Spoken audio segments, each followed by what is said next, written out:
ঢেকিয়াজুলিত school বাছৰ ওপৰত পৰিল গছ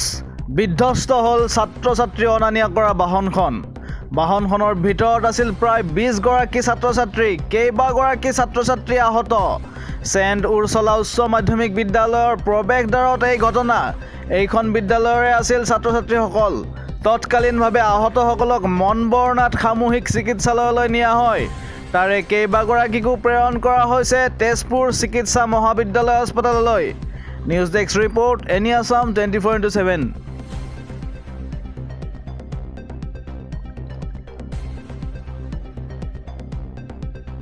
বাছখন একচুয়ালি আহি আছিল আমাৰ সেকেন্ড টিক আছিল হয় হয় প্ৰাইভেট কাৰ উঠি আছিলে ৰাস্তাৰ নাম হৈছিলে বাছখন আহিব পৰা নাছিলে গছডালটো কেইজন ছাত্ৰ ছাত্ৰী আহত হৈছে এতিয়া আমি ক'ব নোৱাৰোঁ যিহেতু আজি বৰষুণৰ বতৰ কিমান ষ্টুডেণ্ট আছিলে কিন্তু হস্পিটেললৈ নিছে আহত কেইজন হস্পিটেলত নিছে আৰু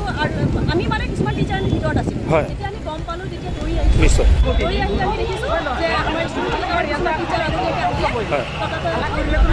কিছুমান মানুহৰ বিলাক প্ৰাইভেট কাৰ হয়